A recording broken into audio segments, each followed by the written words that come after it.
আসলে ও আমার ছোট ভাই আর কি। আমরা এক স্কুলেই লেখাপড়া করতাম।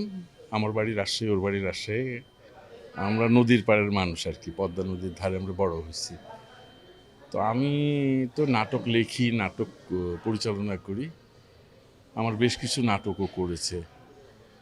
মানে আসলে শিল্পীদের সাথে একজন পরিচালকের যে সম্পর্ক থাকে, আসলে সেরকম সম্পর্ক আমাদের মধ্যে ছিল না। আমাদের মধ্যে সম্পর্ক ছিল ভাই ভাই।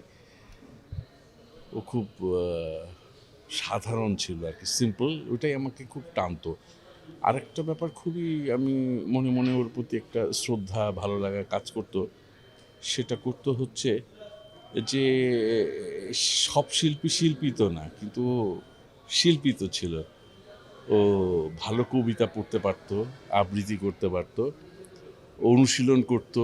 ও ও বিভিন্ন মঞ্চে, টিএসসিতে উঠতো, কবিতা পড়তো। এই এই শিল্পীদের মধ্যে এইটা আমি খুব একটা দেখিনি আর কি। তো যাই হোক, একটা সময় ছিল পর্দা কাঁপিয়েছিল।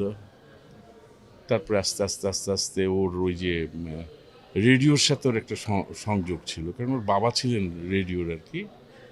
ও যখন খুব ছোট মারা যান, তো রেডিওটা ছিল রক্তে। তো এই চ্যানেল আইতে সাগর ভাইয়ের কাছে এখানে একটা জন্মভূমি নামে যে রেডিও আছে সেটা চালাতো। তো আমি মানে কালকে হঠাৎ করে সাগর ভাই ফোন দিচ্ছে যে রানা, ওর কোনো আত্মীয় স্বজনকে চেনো কি না, আমি তো পাচ্ছি না কাউকে খুঁজে। তখন আমি দুটো ভাইয়ের নাম জানতাম, ওদের ফোন নাম্বার জোগাড় করে দিলাম। ওর স্ত্রী থাকেন ইংল্যান্ডে। এই তো আজকে জানাজায় আসছি। তো খুব কষ্ট লাগছে। ওর যাওয়াটা অবশ্য আনন্দের। ও নিজেও বোঝে নিজেও মারা গেছে। এত আরামে মানুষ যায়, যেতেই তো হবে, তাই না? তো চ্যানেল আই পরিবারের এটা কিন্তু অনেক বড় একটা ক্ষতি হয়ে গেল। ও একটা দায়িত্বে ছিল, খুব বেশ গুরুত্বপূর্ণ দায়িত্ব। তো আমার তো যে আমার চোখে পানি।